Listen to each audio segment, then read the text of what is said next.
Good evening, Hawks fans, and welcome back to the Atlanta Sports District. I'm your host, Russell Spence, coming to you with some breaking trade news that happened overnight last night on our team, and we're going to talk about another trade that was able to come through. As you can see, I'm back on the picture. I do still have some partial facial paralysis, so my face still isn't like perfectly normal, but I at least look enough like a human to have my picture here. I appreciate all the thoughts and the prayers that you guys have displayed for me, and I'm glad that I've been able to continue to give my thoughts on the Hawks while I've been going through the sickness. But at the end of the day, I'm back and I'm better than ever and ready to continue talking about the Hawks. So first up, we're going to talk about the Jock Landale trade. The Hawks acquired Jock Landale from the Utah Jazz after they acquired him from the Memphis Grizzlies in the Jaren Jackson Jr. trade. We traded them cash consideration. So we got Jock Landale, we gave them money. And that's all that happened. Now, what's your thoughts on that?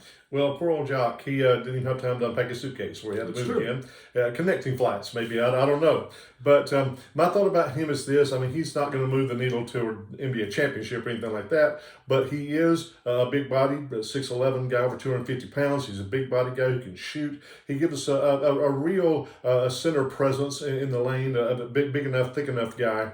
A little bit slow-footed, but like I said, when you trade somebody for cash consideration, you're not thinking about them being Michael Jordan on your team. So I think he's going to be good for us. I think he's going to help spread the floor, the kind of things we thought Porzingis might do more of if he was healthy. But he's going to be a floor spreader. He's going to be a decent rebounder, and he does have thickness and girth in there. So at least you got to move around him if you're going to try to take the ball to the basket. That was one of the big things that I thought when we made this deal is like he's kind of budget Porzingis. He shoots 38% from three. He's big at the rim, and that will be helpful. He is pretty horrible defensively right now. Moving his feet is very bad.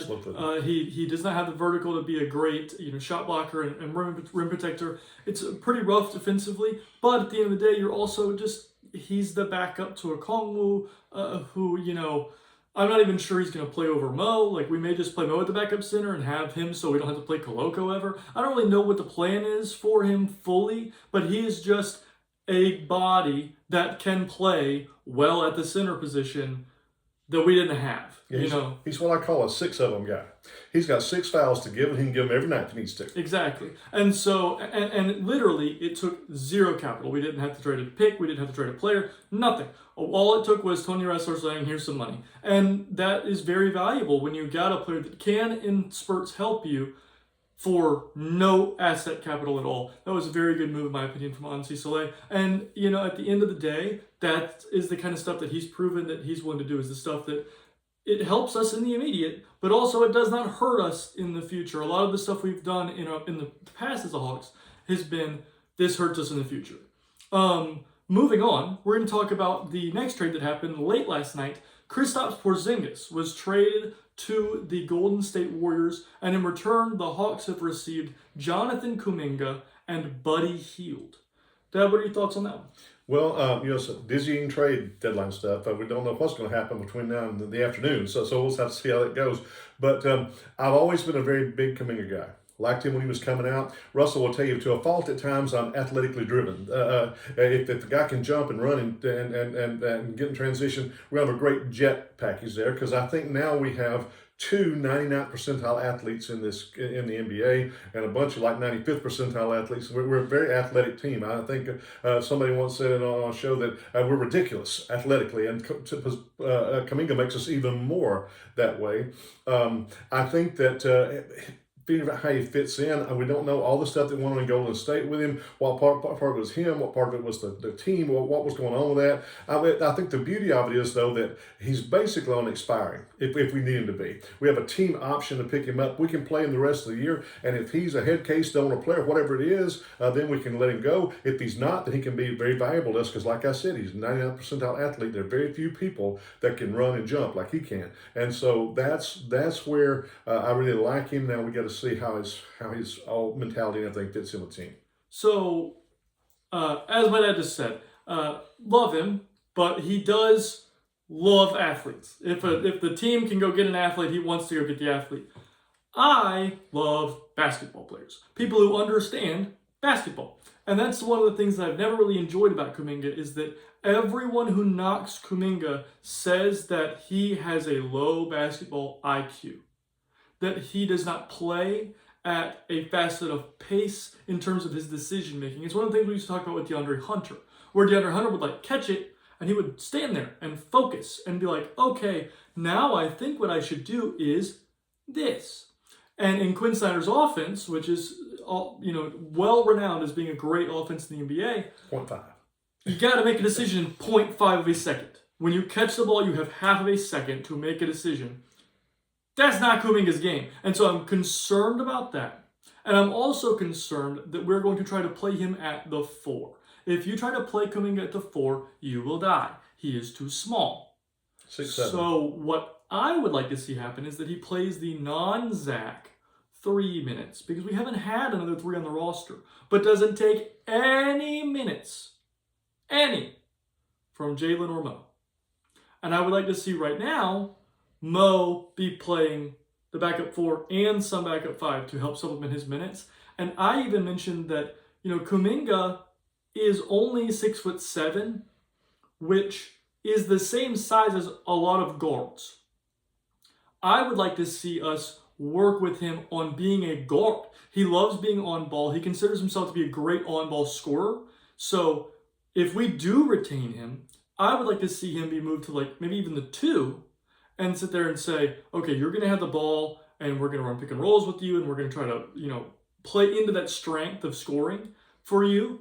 And then you can still play Jalen at the 3 like I've been talking about and play Mo at the 4 like I've been talking about. That would be a plan that I would have moving forward, because it's so valuable to have these athletes who can defend, but they have to fit into the framework of what you're doing, and they all have to play.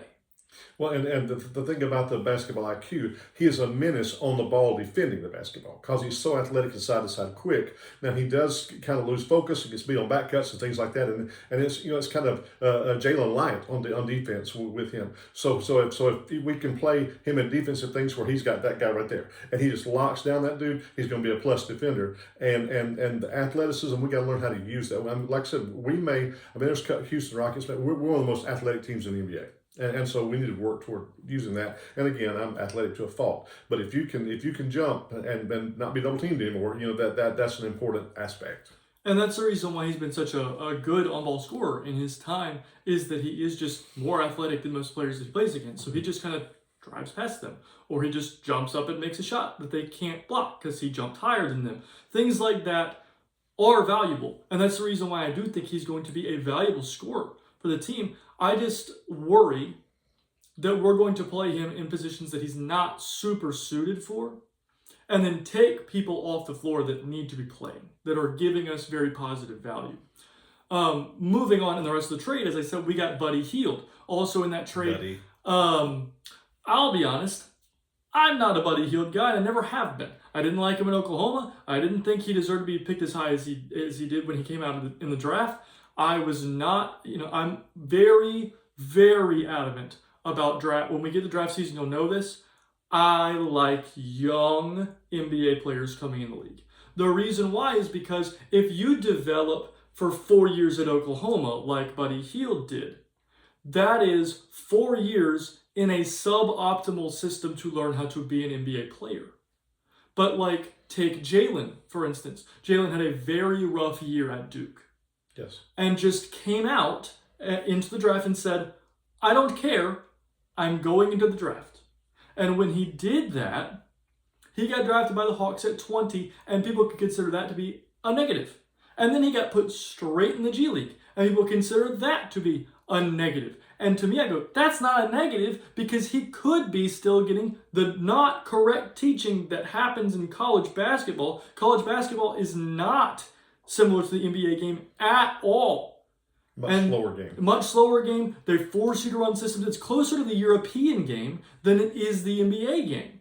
And so when he came to the G League, he got to learn for 2 years in the G League, which was probably too long for him to be down there. But he had to learn for 2 years how to be an NBA player. And when he came to the NBA, he was ready.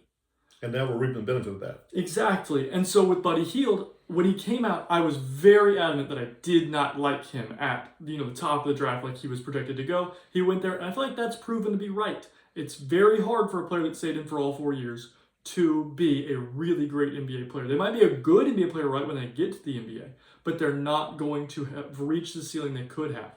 Now, with him on our team, he's supposed to be a sharpshooter. This season, he's shooting 32% from three. That's not good enough.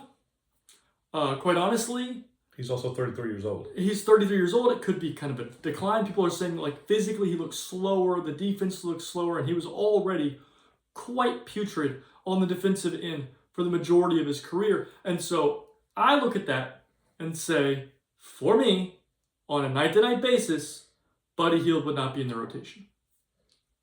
Well, for those of you who've been hearing the old man in his patented sweater outfits talk for a couple of weeks here, you'll understand what I mean when I say this. When I think about Buddy Hield, he is C.J. McCollum, a poor man's C.J. McCollum. So you've heard now last game CJ, man, right there, I'm right there with you, love that.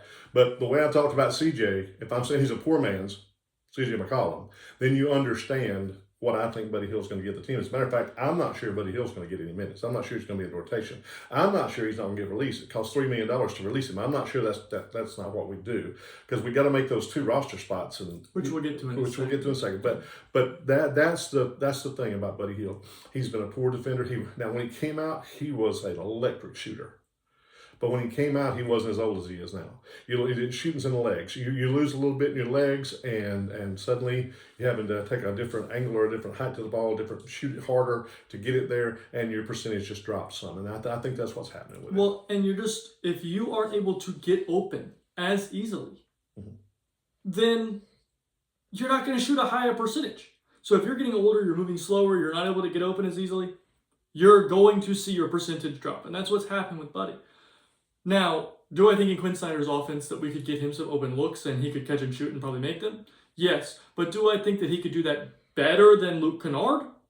No. And is he going to do enough of it to overcome for the fact that his defense is even worse now than it was when he came in the league because he's older?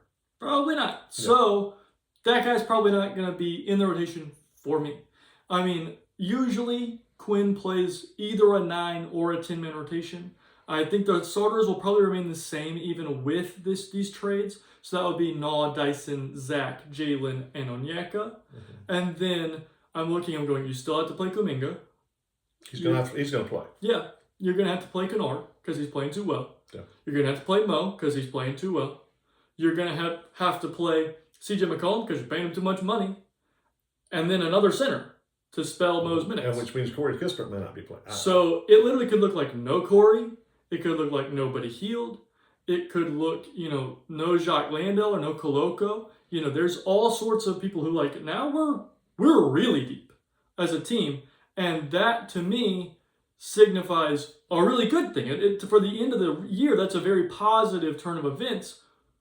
But that does mean that there are going to be some good players that are not seeing the court. Well, and the only thing confusing me about the whole thing, then we'll get to the draft conversation. I mean, the releasing the players, what I have to do. But the only thing that confuses me is, yes, we're deep. We have a lot of guys who do the same things, and then we have just a few guys who do different stuff. And like what I mean is, we don't have very many on-ball, really good, really point guard. We don't have a lot of center. But man, we got a lot of the big wings that can either go to the basket or shoot the ball. We got a lot of that, and so we're kind of redundant in those areas and kind of slight on the edges. So like I said, I have no idea how they're going to work that out. And I know how we've been about the rotations for Quinn. I don't know that he knows how to. I don't know that he knows how to deal with these. Well, let's see him when we come to this, just go off on a tear. I don't know, but he's got to prove to me that he knows how to handle this much diversity inside of the same similar archetype players. It is concerning to me Yes. that we're gonna make poor decisions. Like I said, for instance, Mohamed Gay has to play. With how he's been playing, I mean, Ace has been playing very well and is, developed a lot, and hopefully is going to continue to improve as an offensive and defensive player this year, and maybe get some more time at the end of the year. Then you're going, well, where's Landale going to play and where's Koloko going to play? I mean, they've both been playing pretty well for, in their respective places they've been playing. And then you look and you're like, okay, well, if Mo's playing and Ace is playing and Jalen's playing, well, Kuminga can't really play the 4 at that point, so then he's got to play the 3, which then is going to take Kispert's minute. I mean, there's going to be a whole bunch of stuff that's going to be really hard to navigate. And so far, in his tenure for like multiple years, Quinn Snyder has not been wonderful at navigating those issues. There could also be a huge threshing out of players where we make another deal and just send a bunch of guys. I don't know. We'll have to see. Well, the trade deadline's today at 3 p.m. There could be another thing, and we'd be coming on here tonight after the game going, my lord, there's more stuff happening. Yeah, so if that happens, we'll be here, But now we also have the problem of having 17 rostered players. We have too many. You're only allowed to have 15 rostered players and 3 G League two-way contracted players. Which I think we only got 2 of those. We currently only have 2. Our 2 that we have are Caleb Houston and Christian Koloko. Quite honestly, Caleb Houston has looked really bad all year, even in the G League. I don't consider him to be a player that is going to be a big piece to anything for anyone long term. He has not looked like he would be an NBA player at any time in the future. At the end of our bench, we have really 4-ish players, maybe like even a 5th that would be considered move on fromable. You could cut them.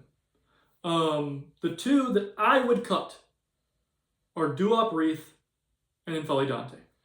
They're both out for the season. They're both a little bit older. Duop Reith being 29 and N'Faly Dante being 25. Neither of them have proven to be even kind of sort of NBA players at this point. N'Faly Dante was really rough in his time that he played in Atlanta. Very reckless. Yeah, I mean, you can find 100 of those guys. And at the end of the day, neither of them can play and get better this season. And so I would cut those 2 players because they're both out. Duop Reith had a surgery to repair a stress fracture in his foot, and N'Faly Dante tore his ACL in a G League game that was very, very scary fall. I was watching that live, and I was like, he's not coming back. That was rough. And so when I look at what we've got going on with that, I would cut those 2 players, but there are 2 other players that are kind of known to be, this guy might get cut, and that being Keaton Wallace and Nikola Jurisic. So Nico got pulled off the court during our last G League game. They listed it as a knee injury, and he did bang knees and did limp off the court. So I don't think that was just like a fake thing, but it looked really weird that the day before the trade deadline and your G League rostered player got pulled off the G League floor after 5 minutes. And he was playing very well. He had 2 points, he had 2 assists, a rebound, was playing very well in his minutes early on, and then just gone. All of a sudden, it looked very weird. I'm hoping they don't cut him. He is still my favorite current Hawk. I love his game. I think he's going to be an extremely good player in the NBA at some point. If not for us, for somebody. I literally have his jersey right over there. And so I am excited for him. I think he's going to be a great player. But he may get cut with the roster moves we've done. And for Keaton Wallace, quite honestly, it's going to be really, really, really hard for him to get minutes. And when I look at that, the reason why is because, he plays guard. And on our team right now, the players ahead of him who can play guard are Nall, Dyson, Kennard, Kispert, Hield, Kuminga. Then you're maybe getting to Kennard. A lot of injuries. To Keaton. I mean, that's the 7th guard. High-paid cheerleader. It's going to be his position for the rest of the year. I mean, it's going to be really rough to get him minutes for the rest of the year. And I know they love him. And he's a great locker room guy. And I would not cut him. As I said, I would cut the 2 centers that are out for the year. And I would keep him around because I think he's a very positive aspect to the bench, to the overall feeling and community of the team. But I still would have the last guy I would cut be Jurisic. I think that he's got a lot of upside going forward, and I would not risk the upside of Jurisic on the rest of this year being slightly better. Well, and Keaton Wallace is in the category of does not embarrass you, will not embarrass you when you put him on the court. I mean, he's a decent eighth guard, fifth guard, whatever you want to say. And if we're healthy, he's not going to be playing anyway. If we've got some injuries, he will not embarrass you. So he's that guy. But Jurisic, his upside is through the roof. If you watch him play, very athletic. Again, I go with athleticism, but it's not only that he can handle, he can pass, working on his shooting, but really good finisher. I mean, he has some real upside, NBA level upside, where he would be more than a guy that just doesn't embarrass you when you put him on the court. Really, I mean, the athleticism does pop with Jurisic. Yes. And the other thing is that, he's shooting in the 20% range from three. But he is shooting a wonderful percentage. It's almost 90% from the free throw line and is making almost 70. I think it's 68.5-ish% of his mid-range jumpers.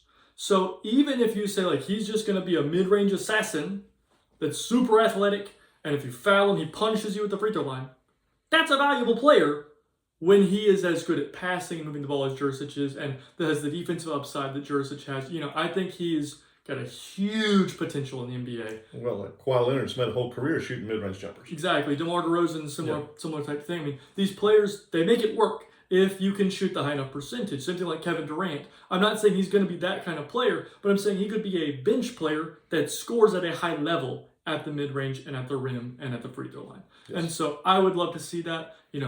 He's very, very cheap for the next 3 seasons.